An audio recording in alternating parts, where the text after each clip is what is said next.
नमस्कार, आप देख रहे हैं जेके 24/7 न्यूज। मैं हूं आपके साथ राजेश कुमार। वक्त हमारे खास कार्यक्रम ग्लोबल ब्रेकिंग का, जहां पर हम आपके लिए दुनिया भर से तमाम बड़ी खबरें लेकर आते हैं। एक्सपर्ट हमारे साथ जुड़ते हैं, उनसे खबर के हर एंगल को समझने समझाने की कोशिश करते हैं। तो कार्यक्रम की शुरुआत अमेरिका से आ रही बड़ी खबर के साथ। कैलिफोर्निया में आग से 24 की मौत। 7 दिन में पेरिस से भी बड़ा इलाका जला। मृतकों में ऑस्ट्रेलिया का एक्टर भी शामिल। 40,000 एकड़ जमीन पर फैली आग। इस वक्त की बड़ी खबर आपको बता दें, कैलिफोर्निया में आग से 24 की मौत। 4 दिन में पेरिस से भी बड़ा इलाका जला। मृतकों में ऑस्ट्रेलिया एक्टर भी शामिल। कैलिफोर्निया में आग से 24 की मौत। बड़ी खबर आपको बता रहे हैं इस वक्त की। 7 दिन में पेरिस से भी बड़ा इलाका जल चुका है। मृतकों में ऑस्ट्रेलिया का एक्टर भी शामिल है। 40,000 एकड़ जमीन पर आग फैल चुकी है। इस वक्त की बड़ी खबर आपको बता रहे हैं, कैलिफोर्निया में आग से 24 की मौत। ये तस्वीरें भी आप देख सकते हैं। भयानक मंजर इस वक्त अमेरिका में, लॉस एंजलिस में, कैलिफोर्निया में। बॉलीवुड भी जलकर खाक हो चुका है। बड़ी खबर आपको इस वक्त की दिखा रहे हैं। ये आग की तस्वीरें आप देख सकते हैं। तमाम कोशिशों के बाद भी अमेरिका 7 दिनों तक, 7 दिन हो गए आग को लगे हुए, अभी तक आग पे कंट्रोल नहीं कर पाया है।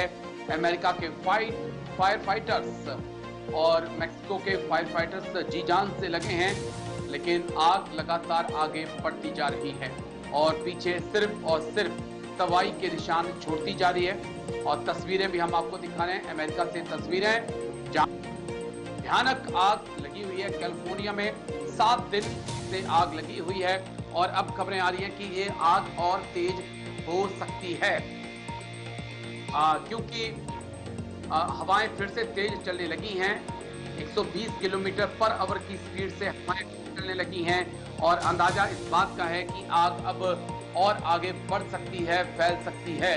लेकिन बड़ा सवाल यही है कि आखिरकार दुनिया का सुपर पावर अमेरिका इस आग पर काबू क्यों नहीं पा पाया? पूरी ताकत लगाने के बाद भी आग को क्यों नहीं बुझाया जा सका? तो तस्वीरें भी आप देख रहे हैं, लेकिन हम सीधा डॉक्टर राम श्रीवास्तव, विदेश मामलों के जानकार के पास चलेंगे। डॉक्टर राम श्रीवास्तव जाने माने साइंटिस्ट भी हैं, सर से समझने की कोशिश करेंगे। सबसे पहले बहुत बहुत शुक्रिया सर, जय हिंद। थैंक यू समय देने के लिए डॉक्टर राम। डॉक्टर राम श्रीवास्तव, सुन पा रहे हैं आप मुझे? हाँ, अच्छी तरह आवाज आ रही है आपकी मुझे। जी डॉक्टर साहब, 7 दिन 8 दिन हो चुके हैं, एक लंबा वक्त होता है और भयानक आग, और दूसरी तरफ दुनिया पे राज करने वाला अमेरिका जो कहता है कि मैं तो मंगल ग्रह, चांद तक हर जगह पहुंच चुका हूं, मुझसे आगे कोई नहीं। लेकिन उसके बाद भी सर आग पर काबू नहीं पा पाया। 7 दिन हो गए और अब खबरें आ रही हैं कि आग आगे और बढ़ सकती है क्योंकि हवाएं और तेज चलने निश्चित रूप लगी हैं। से डॉक्टर साहब। हाँ, हवाएं तेज चलने लगी हैं और ये इस बात की पूरी संभावना है कि अगले 3-4 दिन और भयावह सिद्ध हो सकते हैं। अभी तक जो है करीब करीब 14,000 से ज़्यादा मकान जलकर खाक हो चुके हैं, 24 लोग मर चुके हैं और इस समय हजारों की तादाद में जो है फायर फाइटर्स आग बुझाने का काम कर रहे हैं, लेकिन वो पूरी तरह से असफल रहे हैं। खास बात यह है कि पतझड़ के बाद वहाँ जो सूखे पत्ते जमीन पर गिरते हैं, एक तो उनसे आग बहुत तेजी से फैलती है, तेज हवाओं के कारण फैलती है। आग लगने का कारण जो अभी तक पता लगा है वो ये कि जो हाई ट्रांसमिशन लाइन है वहाँ कहीं स्पार्किंग से लाइन ये आग फैली है। इस समय 4 जगह पर लॉस एंजलिस के आसपास, ये कैलिफोर्निया में आग का तांडव आ रहा है और हॉलीवुड के आसपास का इलाका तो लगभग यूं मान कर चलिए कि 20,000 एकड़ का जो इलाका जलकर खाक हो चुका है।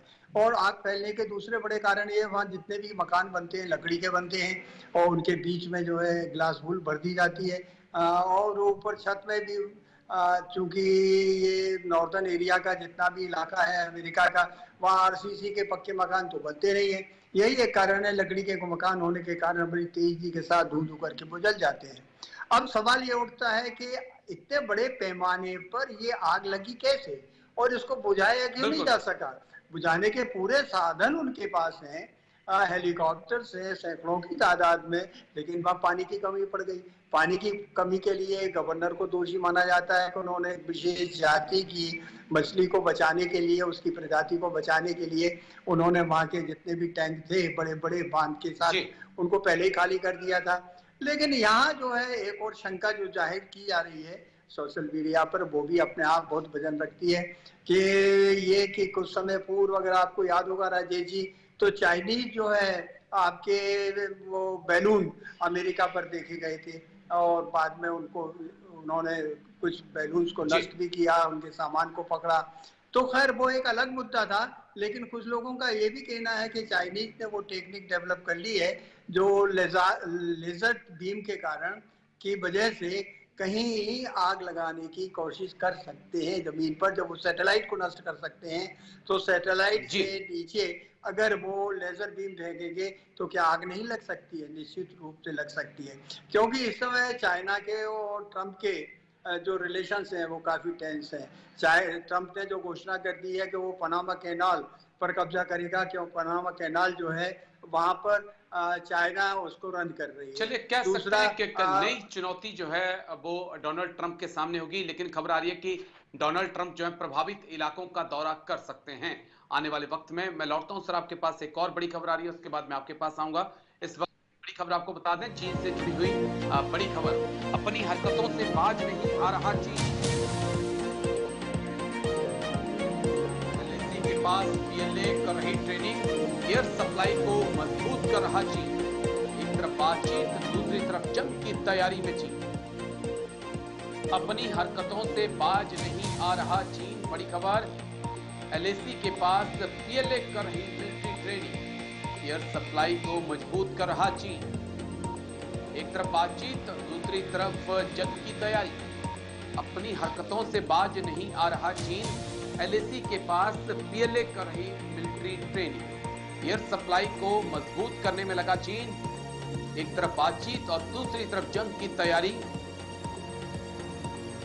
एलएसी पर चीन की जंगी तैयारी, एलएसी पर पीएलए का सैन्य अभ्यास, शिनजियांग मिलिट्री कमांड का ड्रिल, ड्रोन, रडार और गाड़ियों का अभ्यास।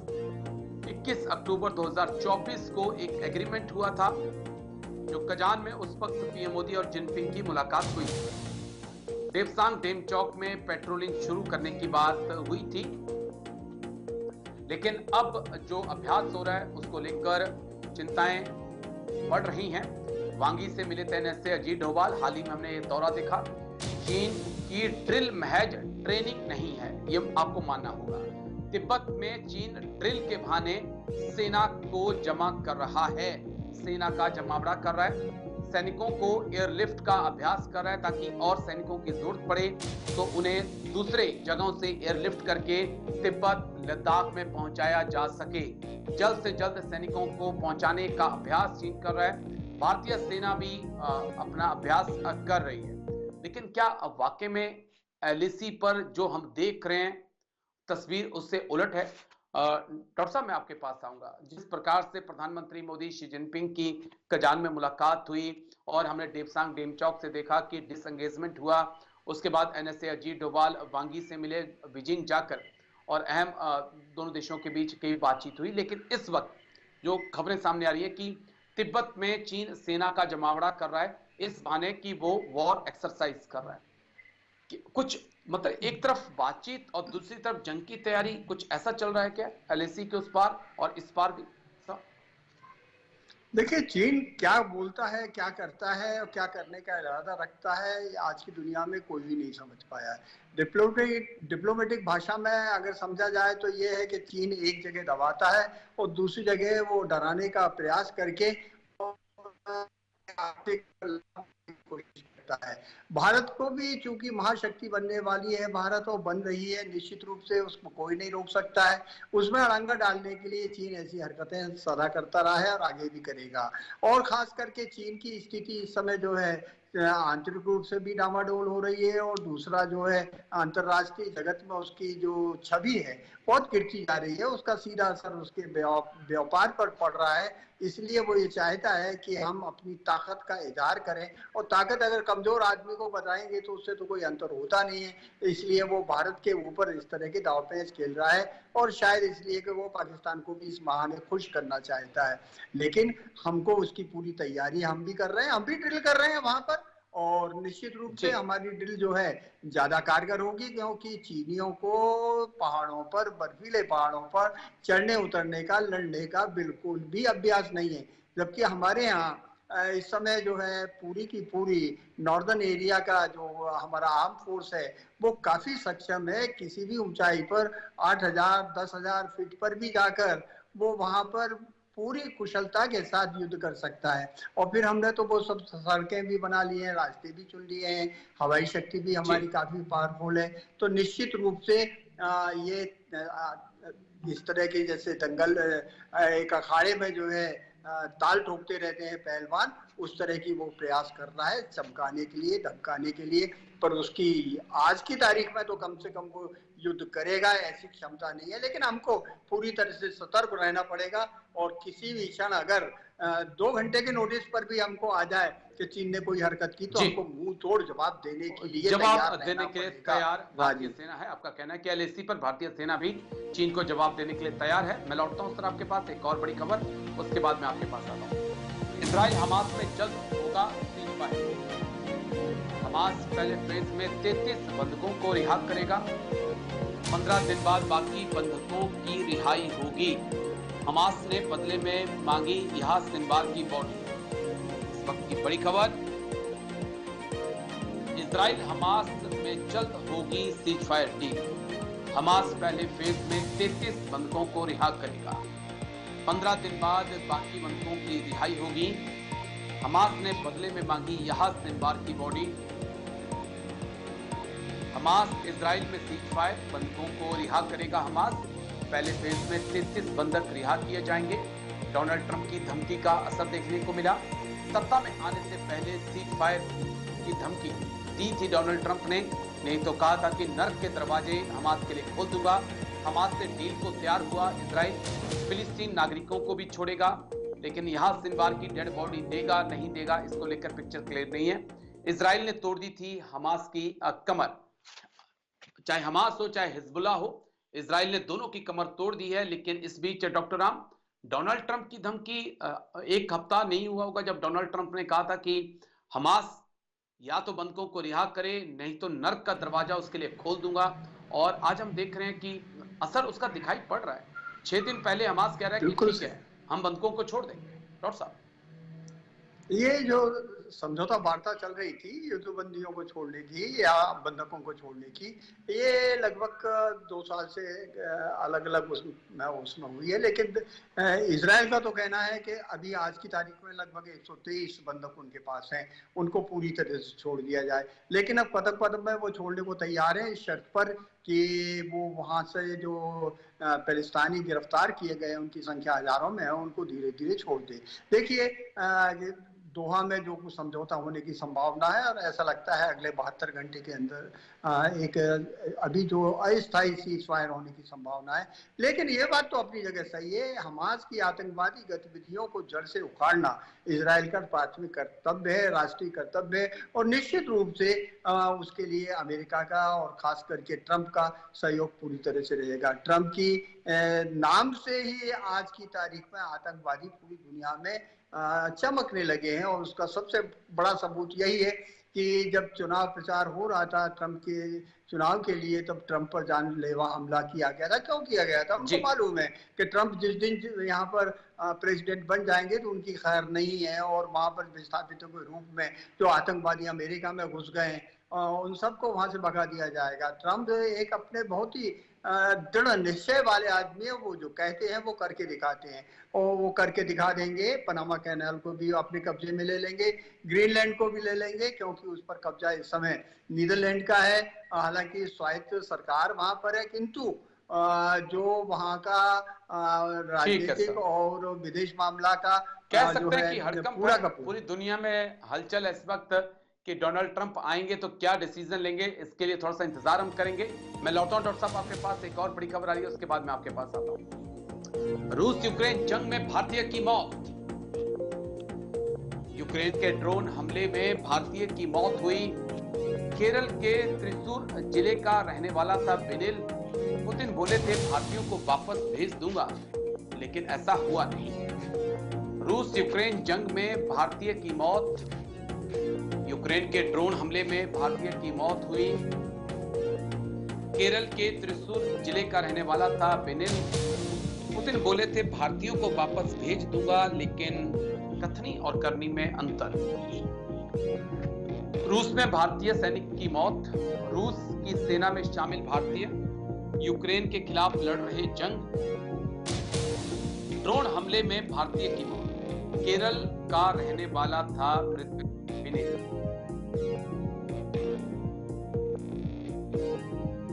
भारतीय जैन टीके, जो एक दूसरा उसके साथ सहयोगी था, सैनिक था रूस का, वो बुरी तरह घायल हुआ है। रूस की सेना में मौजूद है इस वक्त यही भारतीय।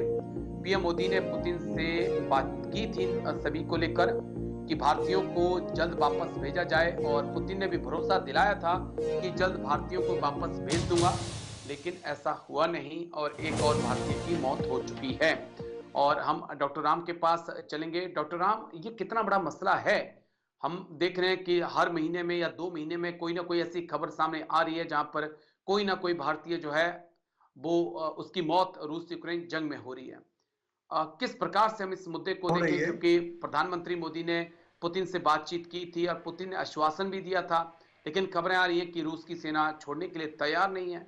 डॉक्टर साहब, देखिए, भारतीय जो रूस में है वो दो तरह के हैं। एक तो जो वहाँ भारतीय मूल के वंश के लोग हैं और रूसी नागरिकता पा चुके हैं, उनके जो बच्चे हैं, यंग बच्चे हैं, वहाँ के रूल के हिसाब से उनको जो है आर्मी में भर्ती होना है। दूसरे भारतीय वो हैं जो वहाँ पर ग्रीन कार्ड लेकर अपना कुछ व्यापार धंधा कर रहे हैं। तीसरे वो हैं जो सच में भारतीय नागरिक हैं लेकिन किसी काम से वहाँ गए हुए हैं, और वो किस तरह से वहाँ की रूस की सेना में काम कर रहे हैं, क्या प्राइवेट आर्मी के रूप में काम कर रहे हैं, ये बड़े प्रश्न हैं जिनका कि उत्तर अभी कूटनीतिक क्षेत्रों से प्राप्त नहीं हो सका है। वो लिस्ट भी अभी पूरी तरह से रूस ने भारतीय विदेश मंत्रालय को नहीं सौंपी है, कितने भारतीय वहां पर इस समय रूस की सेना में काम कर रहे हैं। क्यों? रूस की सेना में जो काम हो रहा है वो एक तो फ्रंट पर लड़ने वालों का होता है, दूसरा वहां का टेक्निकल सपोर्ट जो हुआ करता है उसमें कुछ टेक्नीशियंस जो है भारतीय, जो कि काफी चतुर है, विद्वान है, उनको उन्होंने कंपनी के थ्रू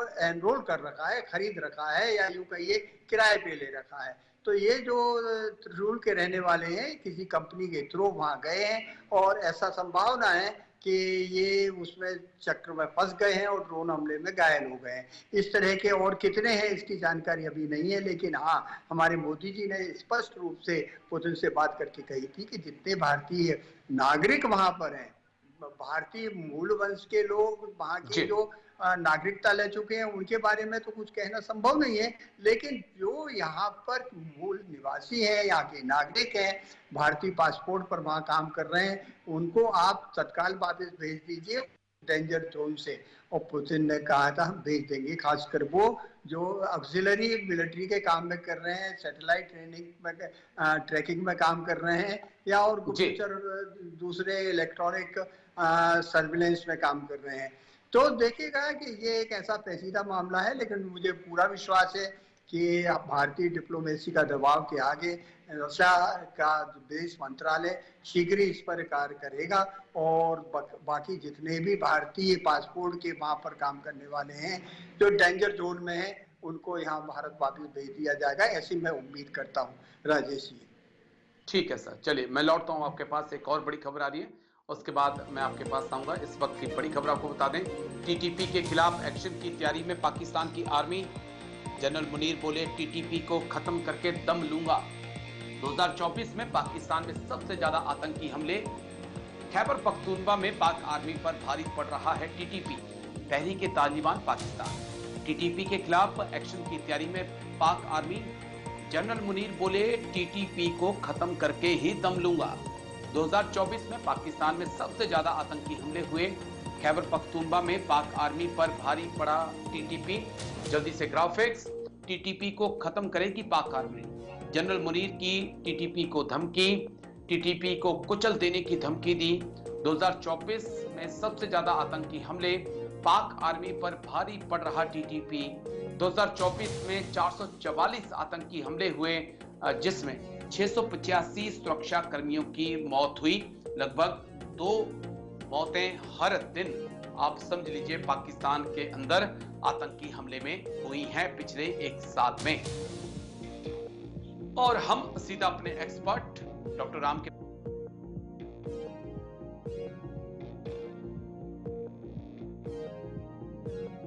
कि मैं आने वाले वक्त में टीटीपी को खत्म कर दूंगा।